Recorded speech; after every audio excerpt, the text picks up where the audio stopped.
이사야 22장은 바벨론, 에돔, 아라비아에 관한 말씀입니다. 13장 1절부터 14장 23절까지 바벨론에 관한 말씀이 있었는데 21장 1절부터 10절까지 바벨론에 대해서 또 말씀을 하고 있어요. 1절에 보니까 해변 광야에 관한 경고라. 해변 광야는 유브라데 강물에 자주 침수되었던 바벨론을 가리키는 어떤 상징적인 이름이라고 할 수 있어요. 그러니까 갈대아 사람, 해변 광야 사람 모두 바벨론을 가리키는 이름들입니다. 적병이 이 광야에서 두려운 땅에서 네겝 회오리바람 같이 몰려온도다 이렇게 이야기하고 있는데, 적병은 어느 나라를 말할까요?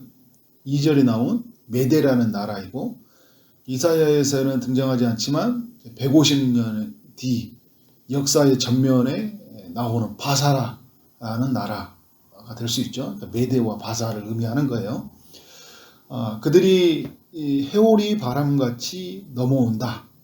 거대한 힘의 세력으로 넘어와서 바벨론을 덮칠 것이다 라는 것이죠.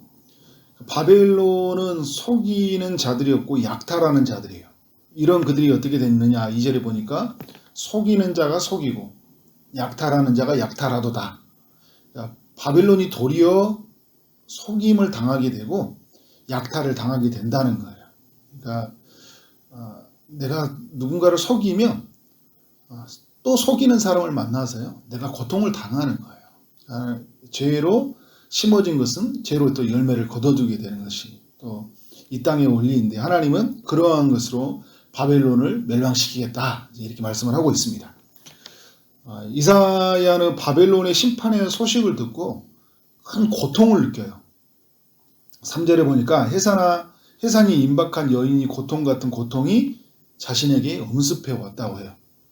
너무 괴로워서 듣지 못하고 놀라서 보지 못하겠다고 이야기를 하고 있는 거예요. 이방 땅에 있는 심판이 바벨론에게 엄청난 큰 고통으로 다가오는 거죠. 우리 가족 중에 우리가 너무 친하게 지내는 사람이 어떤 심판을 당할 것이 눈에 보이고 그게 선명해지게 마음에 들어온다면 견딜 수가 없는데, 이방 땅에 그러한 일이 있을 거다. 우리가 생각하지도 못하는 땅에 이런 일이 생길 거다. 그리고 150년, 200년 뒤에 일어날 일인데 너무 마음이 아픈 거예요. 이게 하나님의 사람들의 마음이죠. 이 마음이 있기 때문에 저 아프리카로, 저 오지로 선교를 떠나는 거예요. 선교사님들이. 이런 마음이 없으면 못 떠나는 거죠. 우리 마음에 이런 마음이 사실 부어줘야 돼요. 이 선지자가 가졌던 이 마음이 온 열국 속에 하나님의 나라가 임하지 못한 것 때문에, 그 심판 중에 거하는 것 때문에 괴로워서 4절에 보니까 마음이 어지럽고 두려움에 놀라게 되고 희망의 서광이 변하여 자신에게 떨림이 되었다 이렇게 고백을 하고 있잖아요. 이런 어떤 이 선지자의 이 마음이 가지고 있었던 것이죠. 이사야의 마음이 더 아픈 건 뭐냐면, 바벨론 사람들이 어떤 긴장감도 없이 태연하게 살고 있는 모습이 보여진 거예요. 오늘로 가지고 와서 봐도 그렇고, 150년 뒤, 200년 뒤에 있는 모습들을 봐도 사람들이 별반 요동하지 않아요. 그러니까 지금 앞에 좀 시대를 앞서가면 노아의 때 마찬가지잖아요. 하나님이 장차 임할 심판을 이야기하시는데도 불구하고 사람들은 여전히 시집가고 장가가고 자기 먹고 살기 바빠요. 임박한 심판에 대해서 그렇게 어떤 것에 두려운 마음이 없어요. 5절에 보니까 그들이 식탁을 베풀고 파수꾼을 세우고 먹고 마시고 있다. 그러니까 이제 파수꾼 세워놓고 그냥 오겠지 하고 나서 뭐 하는 거예요? 먹고 마시고 살고 있는 거예요. 적군이 해오리 바람처럼 오고 있는데, 나라를 덮치기 위해서 오고 있는데, 나라의 패망이 눈앞에 임박했는데도 불구하고 잔치를 열고 있는 거예요. 하나님을 만난 날을 생각하지 못하고 사람들이 살아가고 있다. 6절 이하는 이제 바벨론이 멸망을 당하는 소식인데요. 눈앞에 보이고 있어요. 이사야 눈에 마병대가 쌍쌍이 오고 있대요. 막을 수가 없다고 합니다. 결국은 함락이 되어진대요. 바벨론 안에 조각한 모든 신상들이 땅에 떨어진다. 우상을 숭배하는 나라, 그 우상들이 지켜줄 줄 알았는데 땅에 다 떨어지고 말아요. 이사야는 너무 무겁지만 이 소식을 전해야 돼요. 예, 왜냐하면 이 소식을 하나님이 전하도록 맡겨주셨기 때문에. 여러분, 우리에게 하나님이 어떤 소식을 주시잖아요. 말씀을 주시면 우리는 어떤 하나님을 경외하는 마음으로 받아야 해요. 여러분, 우리가 새벽에 말씀을 듣는다는 것은요, 내 인생을 향한 말씀이지만 이 시대에게 하나님 메시지를 주시기 위해서 말씀을 맡겨주시는 자리이기도 하거든요. 말씀을 받았잖아요. 그러면 어떻게 해야 돼요? 전해야 되죠. 이게 전해야 될 사명이 우리에게 있는 거예요. 말씀을 듣는 사람들에게는. 제가 말씀을 묵상해서 전해서 여러분 새벽에 강단하기 위해서 이 정도의 하나님의 말씀을 전한 것이 아니라 우리 모두는 하나님 주신 말씀을 받아서 이 시대를 향해서 가장 가까운 것은 우리 가정이 가장 가까운 이웃이죠. 또 우리의 경계선을 넘은 우리 이웃들에게 또 우리가 만나는 모든 사람들에게 하나님 말씀을 전해야 되겠죠. 근데 이게 무거운 소식을 전하게 하시니까 심판의 소식을 전하게 하고 죄로 망하게 된 소식을 죄를 지으며 망하게 된 소식을 전하게 되니까 우리 마음이 너무 무거운 거잖아요. 11절과 12절에는 두마 땅에 임하는 심판의 말씀이에요. 두마 땅은 에돔 땅을 말하고 있어요. 그러니까 두마, 에돔 같은 이제 말이에요. 아침이 오나니 밤도 오리라 라고 말씀을 하고 있는데 아침이 오는 것, 밤이 오는 것은 막을 수 있어요? 없어요? 없어요. 이 말은 무슨 말이냐면 에돔 땅에 임할 심판을 막을 수가 없다는 거예요. 자연의 원리와 같이 심판도 올 것이다. 13절의 이하에는 아라비아 땅에 임하는 이 심판을 보여주고 있는데요. 아라비아 사람들은 이 낙타를 이끌고 사막을 횡단하며 장사하는 상인들이 많이 있었어요. 근데 이들에게 중요한 건 뭐냐면 안전이거든요. 근데 이들이 마음껏 횡단할 수가 없는 시대가 되어졌어요. 왜냐하면 사방에 적군들이 있기 때문에. 그래서 어떻게 해요? 수풀에서 유숙한대요. 수풀에서.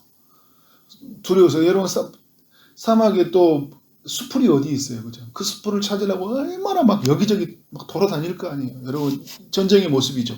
막 적군들이 쳐다오는데 숨을 곳이 없어요. 수풀 뒤에 숨는 거예요. 다 보이는 거잖아요. 그죠? 엄청난 시련의 때가 아라비아 사람들에게 찾아온다. 그러니까 16절에 보면 아라비아의 영광이 품꾼의 정한 계약과 같이 1년 내에 다 세멸할 것이다. 그러니까 품꾼이 고용된 기간이 하루면 하루, 일주일이면 일주일, 1년이면 1년 이렇게 되어 있는 거잖아요. 그것처럼 1년 내에 다 세멸할 것이다. 그러니까 하나님의 심판이 이렇게 강력하게 또 하나님의 뜻이 정말 그 시간 내에서 모든 사람들에게 임할 것이다 라는 것을 알려주고 있어요. 심판을 앞둔 바벨론, 에돔, 아라비아는 어떻게 살아야 될까요? 150년에서 200년 뒤에 일어날 일을 지금 이사야가 말해주고 있거든요. 이 말은 어떤 의미를 가지고 있냐면 죄에서 돌이킬 수 있는 회개의 기회를 주고 있는 거예요. 그래서 이 교회를 보면요, 성경을 보면요, 이 심판의 하나님의 소식을 먼저 전해주셔요. 그러니까 노아에게 이 심판의 소식은 이 무두셀레가 태어났을 때부터.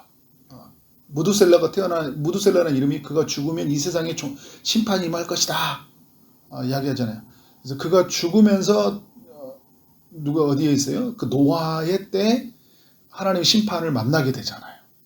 그러니까 그 정확한 그때. 그러니까 무두셀라라는 사람을 통해서 하나님은 인류의 역사 속에 죄로부터 돌이키라는 회개 메시지를 전하는 거예요. 그리고 아브라함을 가나안 땅에서 보내시는 것은 뭐예요? 아브라함의 가나안 땅을 통해서 그 약속이 400년 만에 성취가 되어지거든요. 죄가 간영할 때 하나님의 약속의 백성들이 다시 이 땅에 들어온다는 거예요. 그러면 이 가나안 땅에 먼저 살고 있는 사람들에게는 어떤 메시지예요? 400년 뒤에 이 땅은 망할 것이 우리는 쫓겨날 것인데 그러면 어떤 사람들이 이 땅에서 살아남느냐? 바로 갈렙과 같은 어떤 여인이죠? 갈렙이라겠다. 라합과 같은 여인들이 가나안 여인이지만 기생 여인이지만 하나님을 믿는 사람, 하나님을 회개하는 사람들이 그 땅에 머물잖아요. 그런 것처럼 회개해라 이런 메시지가 담겨 있는 거예요.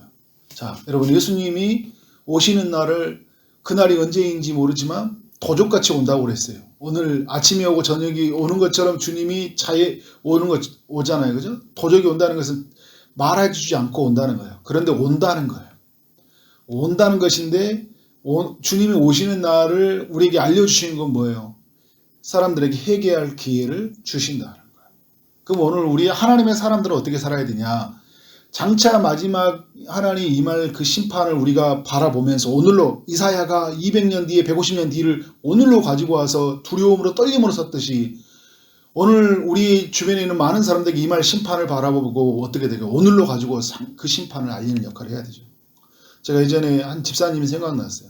하나님의 심판의 소식을 듣고 그 말씀이 오늘로 임하니까 견딜 수가 없어서 자기 가족에게 뛰쳐가더라고요. 모든 일을 놓고 자기 고향에 계신 부모님에게 찾아가고 형제들에게 찾아가서 말씀을 전하는 모습을 봤어요. 정말 이게 대단한 거죠. 하나님의 말씀이 임하니까 그렇게 가더라고요. 복음의 소식을 전하고.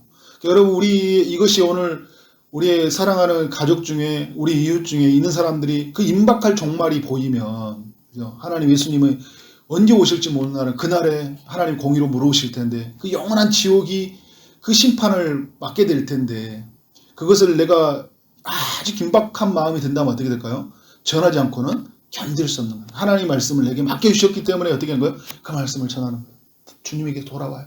주님에게 가는 것이 네가 죄에서 벗어나는 길이고 심판에서 벗어나는 길이고 영원한 생명을 얻는 것이고 그리고 당신이 정말 하나님을 속에서 영원한 그 풍성함을 누리는 것입니다 라고 전파하는 것이죠.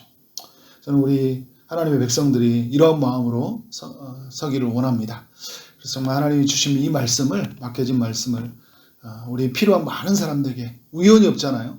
내게 허락한 많은 사람들 오늘 또 하루에 어떤 사람을 만날지 몰라요.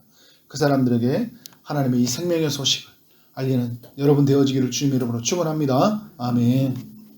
기도하도록 하겠습니다. 하나님 아버지 이사야 21장을 통하여 우리 모두에게 교훈하여 주시니 감사합니다.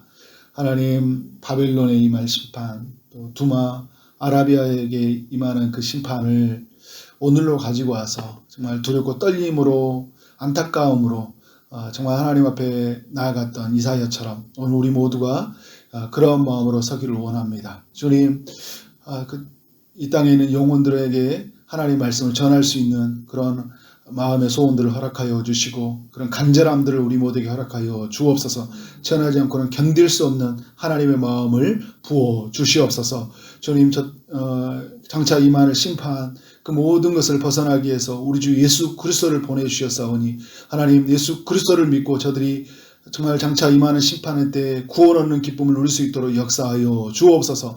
우리 사랑하는 가족들을 구원하여 주시고 우리 사랑하는 이웃들 또 온 열방 속에 있는 사람들을 주님 구원하여 주옵소서. 우리 하나님의 사람들 교회를 통하여 그 복음의 소식이 증거되도록 인도하여 주옵소서. 오늘도 주의 응답을 기다리는 이들에게 찾아가셔서 주님 일하시되 아픔 중에 있는 이들에게 공유를 주셔서 저들에게 치료의 강선을 비춰주시고 고쳐 주옵소서. 취업을 준비하는 이들에게 마땅한 일터를 허락하시고 결혼을 준비하는 이들에게 마땅한 배우자를 허락하시고 임신을 준비하는 이들에게 태문을 여시고 생명이 잉태되는 역사가 있게 하여 주옵소서.